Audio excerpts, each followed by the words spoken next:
안녕하세요. 오늘 여러분께서 보내주신 다양한 법원 판결문하고 또 전문가 분석 자료들, 이거 가지고 한번 깊이 파고들어 보겠습니다. 네, 안녕하세요. 주제가 바로 근로관계 종료인데요. 이게 좀 무겁게 느껴질 수도 있는데 사실 우리 모두한테 중요한 문제잖아요. 그렇죠. 누구나 겪을 수 있는 일이니까요. 네, 그래서 뭐 기간제 계약 만료부터 해고, 아니면 또 시용기간, 정년퇴직까지 근로관계가 끝나는 그 여러 상황들 있잖아요. 네네. 거기서 법적 기준이나 근로자 보호 장치가 어떻게 돌아가는지, 특히 최근 판례들을 통해서 그 변화랑 핵심 쟁점들, 이걸 좀 명확히 짚어보려고 합니다. 네, 아주 중요한 작업이 될 것 같습니다.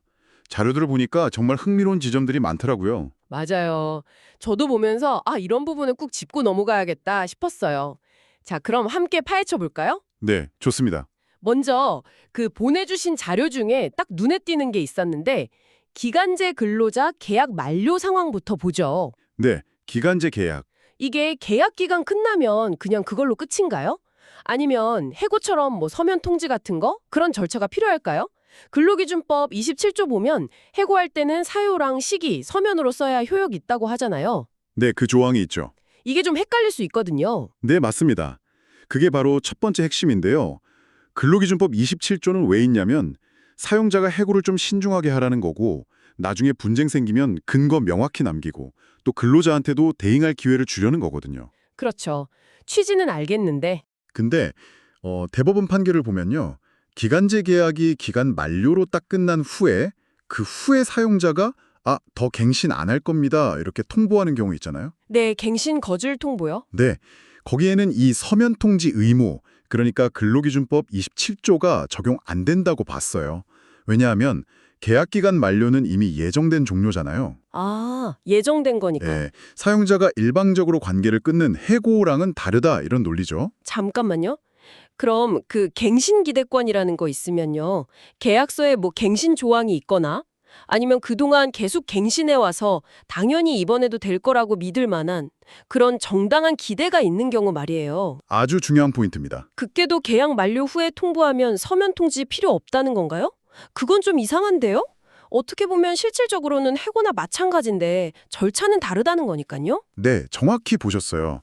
갱신 기대권이 인정되면 합리적인 이유 없이 갱신 거절하는 건 부당해고랑 끝같이 봐요. 그렇죠. 그러니까 갱신 거절에도 해고처럼 정당한 이유가 필요하다는 해고 제한법리가 적용되는 거죠. 그런데 좀 흥미로운 게 이 대법원 판결이 갱신 기대권이 인정되는 경우라고 해도 계약 기간 만료 후에 하는 그 갱신 거절 통보 자체에는 여전히 근로기준법 27조가 요구하는 서면 통지 절차는 적용 안 된다고 판단했어요.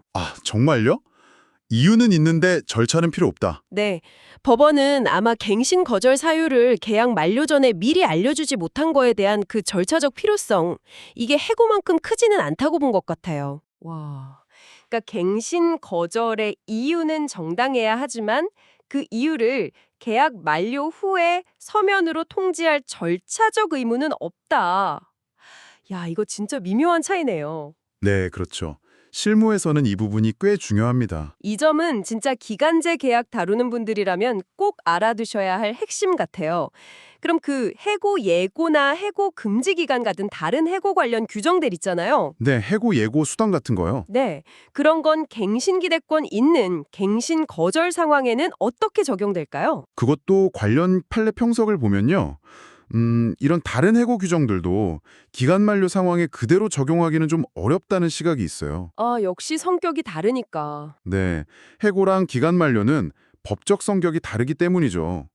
다만 갱신 기대권이 인정되는 상황이라면 분쟁 예방 차원에서라도 사용자가 갱신 거절 사유를 명확히 알려주는 게 바람직하다 이렇게 조언을 합니다. 법적 의무는 아니지만 뭐랄까 신의 칙상 그런 차원에서요? 네, 그렇죠. 알려주는 게 좋다는 거죠. 알겠습니다. 계약 종료의 복잡함을 봤으니까 이번에는 계약 시작 단계로 한번 가볼까요? 바로 시용, 즉 수습기간 문제요. 네, 시용기간. 정식 채용 전에 업무 능력 평가하는 이 기간이 나중에 퇴직금 계산할 때 계속 근로 기간에 포함되는지 이 부분에 대한 대법원 판결도 자료에 있었죠. 네, 있었습니다. 결론부터 말씀드리면 포함됩니다. 아, 포함되는군요. 네, 이 판결은 1개월 수습하고 나서 임시직, 그다음에 정규적으로 전원된 사례인데요. 법원은 이 첫 1개월이 그냥 채용을 위한 테스트 기간이 아니다. 실질적인 근로를 제공한 시용 기간이다. 이렇게 판단했어요. 실질적인 근로다. 네, 그래서 퇴직금 산정의 기초가 되는 계속 근로 기간에 당연히 포함되어야 한다고 본 거죠. 어떤 근거로 그렇게 본 건가요? 그냥 채용 과정이 아니라 실질적인 시용 기간이라고 본 이유가 뭐예요? 수습이라는 이름만 붙었지 실제로는 일한 기간이다. 이런 판단인 거죠? 정확합니다. 역시 명칭보다는 실질이 중요하다는 건데요. 법원이 몇 가지 구체적인 사실을 근거로 들었어요. 어떤 것들이죠? 첫째는 실제 업무를 했다는 점. 이 경우는 병원 원무과 사무보조였고요. 둘째는 지급된 급여가 당시 최저임금 이상이었어요. 그러니까 근로의 대가성이 인정된다는 거죠.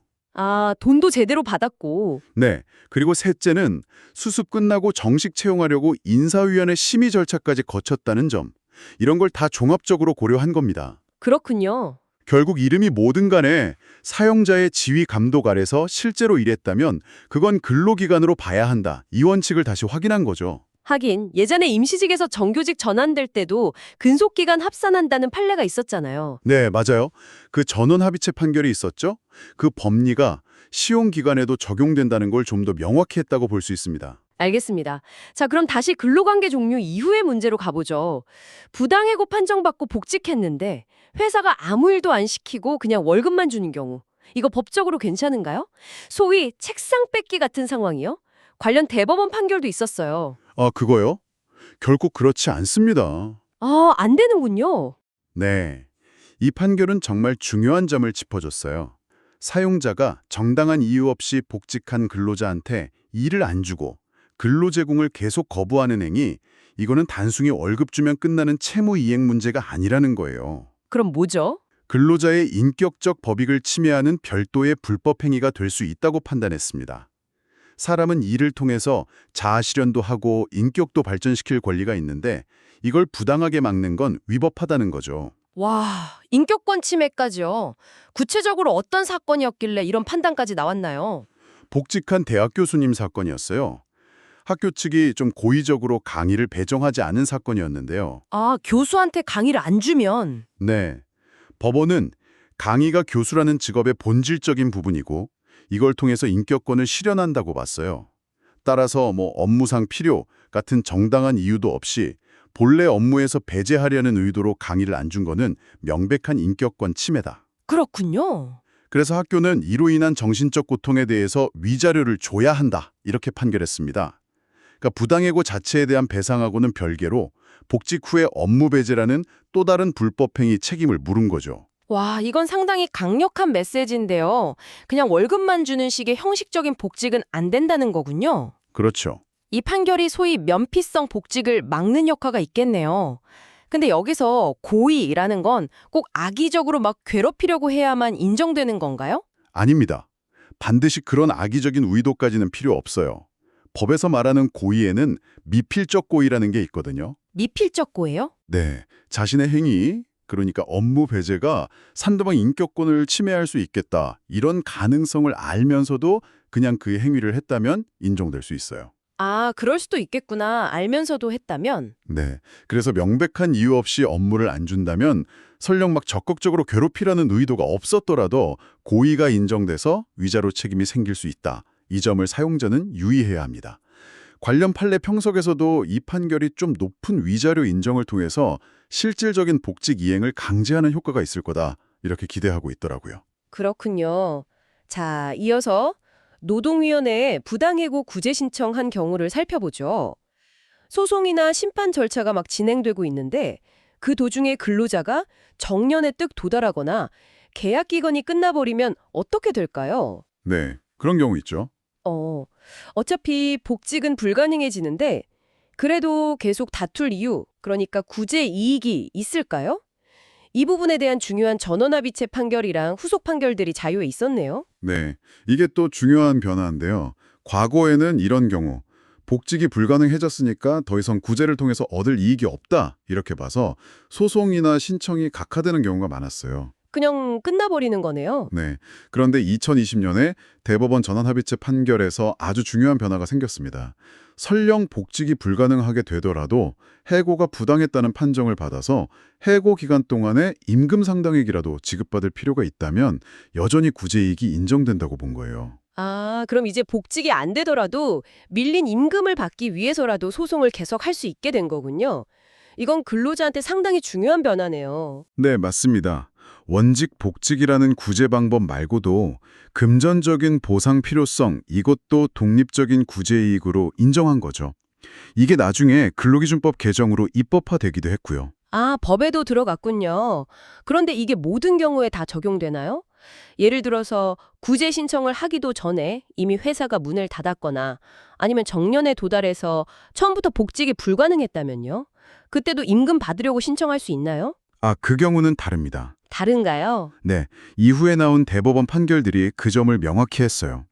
구제 신청을 할 당시에 이미 폐업이나 정년 도달, 계약 기간 만료 이런 걸로 근로관계가 완전히 끝나서 원직 복직이 객관적으로 불가능했던 상황이라면 그때는 구제 이익이 없다고 봤습니다. 아, 신청 시점이 기준이군요. 네, 구제 절차가 진행되는 도중에 복직이 불가능해진 경우하고 신청 시점부터 이미 불가능했던 경우를 구별한 거죠. 왜냐하면 노동위원회 구제제도의 본질은 신속하고 탄력적인 구제 조치에 있는데 애초에 구제가 불가능한 상황에서 과거 행위의 위법성만 확인하는 건 좀 제도의 취지에 안 맞는다 이렇게 본 겁니다. 소송에서 소외 이익 없는 거랑 비슷하게 생각하면 되겠네요. 네, 비슷합니다. 이게 해고뿐만 아니라 정직 같은 다른 징계 구제 신청에도 마찬가지로 적용됩니다. 알겠습니다. 자, 이제 가장 까다롭고 논란 많은 주제 중 하나죠. 저성과자 해고로 넘어가 보겠습니다.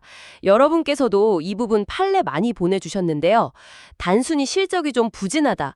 이 이유로 해고하는 게 과연 정당할까요? 법원은 어떤 기준을 가지고 있을까요? 네, 저성과자 해고, 즉 통상해고, 대법원은 이 정당성을 아주 엄격하게 봅니다. 엄격하게요? 네, 핵심 기준은 여러 판결을 통해 확립됐는데요. 요약하면 이렇습니다. 첫째, 성과평가는 공정하고 객관적인 기준에 따라 이루어져야 하고요. 일단 평가가 공정해야 하고. 네. 둘째, 근무 성적이나 능력이 그냥 좀 낮은 정도가 아니라 상당한 기간 동안 다른 동료들이랑 비교하거나 일반적으로 기대되는 수준에 현저히 미치지 못해야 합니다. 현저히 미달. 그렇죠. 셋째, 앞으로 개선될 가능성이 없다고 인정돼야 하고요. 넷째, 회사가 그냥 내버려둔 게 아니라 교육 기회를 주거나 다른 직무로 바꿔주거나 하는 개선을 위한 충분한 기회를 줬어야 해요. 기회도 줘야 하고. 네. 마지막으로 이 모든 사정을 다 종합했을 때 더 이상 고용관계를 유지하는 게 사회 통념상 어렵다. 이 정도에 이르러야 합니다. 와, 기준이 정말 까다롭네요. 상당한 기간 동안 현저히 미달, 개선 가능성 없음, 충분한 기회부여, 거기다 사회통념상 불가까지. 이 모든 걸 회사가 입증해야 한다니. 네. 입증 책임이 사용자에게 있죠. 실제 사례들 보면 이 기준 충족해서 해고 정당성 인정받기가 진짜 쉽지 않아 보이는데요. 맞습니다. 예를 들어 한 판결에서는 하급심이 대기 발령 후에 해고한 게 정당하다고 봤는데 대법원에서 회사가 과연 개선 기회를 충분히 줬는지 이런 걸 제대로 안 살폈다면서 사건을 다시 돌려보냈어요. 아, 파기환송했군요. 네. 반면에 또 비교적 최근 판결 중에는 장기간 성과가 계속 안 좋았고 회사가 여러 번 성과 향상 프로그램, 그 PIP라고 하죠. 네, PIP. 그거 참여 기회도 주고 개선 노력도 했는데 그런데도 역량 부족이 계속 입증된 경우 이런 경우에는 해고가 정당하다고 본 원심을 대법원이 확정하기도 했습니다. 심리불속행 기각. 인정되는 경우도 있긴 있군요. 네.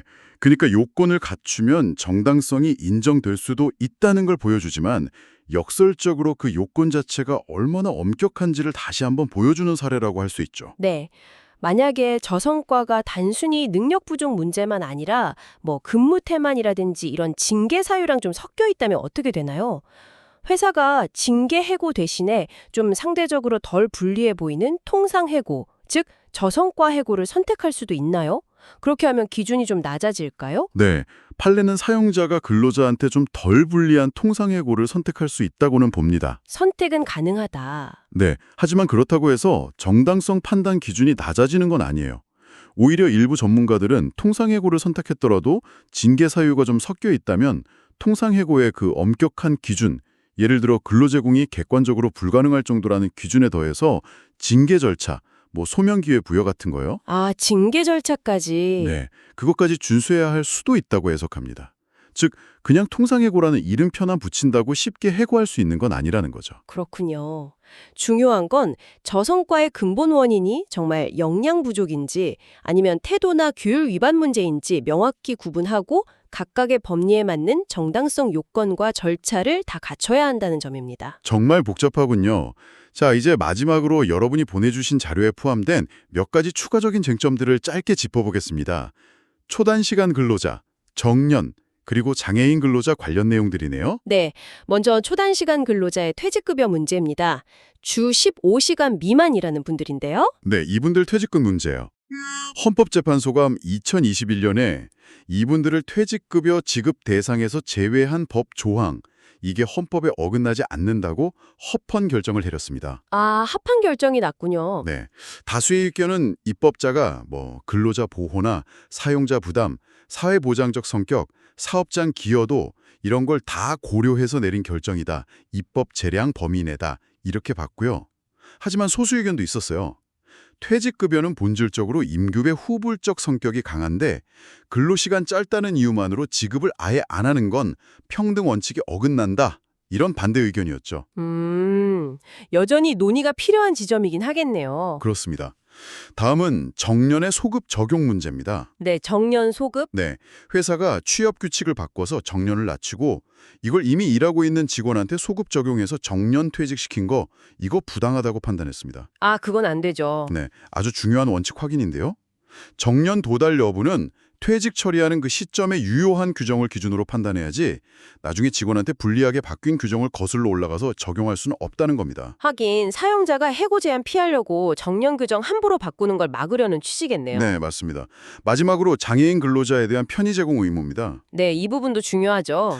장애인 차별금지법에 따라서 사용자는 장애인 근로자가 업무를 수행하는 데 필요한 시설, 이나 장비, 근무 환경 조정 같은 정당한 편의를 제공할 의무가 있어요. 물론 과도한 부담이 되지 않는 범위 내에서지만요. 과도한 부담이 아니라면 제공해야 한다. 네, 따라서 장애인 근로자의 해고를 고려할 때 사용자가 이런 편의 제공 의무를 충분히 이행했는지 여부가 해고의 정당성을 판단하는 아주 중요한 요소가 됩니다. 그냥 업무 수행이 어렵다는 이유만으로 해고하기 전에 편의 제공 노력을 했는지 따져봐야 한다는 거죠. 그렇군요. 오늘 여러분 덕분에 근로관제 종류를 둘러싼 정말 다양한 법적 쟁점들을 아주 깊이 있게 살펴볼 수 있었습니다. 기간제 계약 만료 때 갱신 기대권하고 서면 통지 의무의 그 복잡한 관계부터 시용기간도 실질적인 근로기간으로 인정되는 점. 네, 부당해고 후 복직 거부가 인격권 침해가 될 수 있다는 점도 중요했죠. 맞아요. 그리고 저성과자 해고의 그 엄격하게 그지없는 요건들. 또 소송 중에 복직이 불가능해져도 구제 이익이 인정될 수 있다는 그 중요한 변화까지. 아, 정말 법원이 사용자 책임하고 근로자 권리보호 사이에서 균형점을 찾으려고 애쓰고 있다는 걸 여러 판례를 통해 확인할 수 있었습니다. 네, 끊임없이 법리가 발전하고 있죠. 결국 각각의 상황에 맞는 법적 기준이랑 절차를 정확히 이해하고 적용하는 게 얼마나 중요한지 다시 한번 깨닫게 되네요. 맞습니다. 오늘 다룬 내용들은 대부분 이미 발생한 분쟁 상황에서 법원이 어떤 기준으로 판단하는지 거기에 초점을 맞췄잖아요. 네, 그렇죠. 사후적인 판단이죠. 여기서 한 걸음 더 나아가서 여러분과 함께 생각해 볼 질문을 좀 던지고 싶습니다. 오늘 논의된 여러 분쟁들, 특히 저성과 문제나 해고로 이어지는 갈등들, 이걸 사전에 예방하거나 줄일 방법은 없을까요? 아, 예방이요? 네. 그냥 공정한 평가 시스템이나 형식적인 기회 부여 이걸 넘어서서요. 애초에 명확한 직무 목표나 기대 수준에 대해서 꾸준히 소통하고 또 보여주기식 교육이나 배치가 아니라 개개인의 상황과 역량에 맞는 실질적인 성장 지원 시스템을 마련하는 거죠. 실질적인 지원. 네. 그렇게 해서 저성과 문제 발생 자체를 최소화하고 해고라는 그런 극단적인 선택까지 가지 않도록 하는 건강한 조직 문화나 제도. 이걸 어떻게 만들어갈 수 있을까요? 어쩌면 이게 법적 다툼보다 더 근본적인 해결책 혹은 예방책이 될 수 있지 않을까 이런 생각을 해봅니다. 정말 중요한 질문이네요. 분쟁 해결도 중요하지만 애초에 분쟁을 만들지 않는 환경을 고민하는 것. 오늘 깊이 있는 분석, 그리고 마지막 질문까지 정말 의미 있는 시간이었습니다. 함께 해주셔서 감사합니다. 네, 저도 즐거웠습니다. 다음 시간에 또 다른 흥미로운 지제로 찾아뵙겠습니다.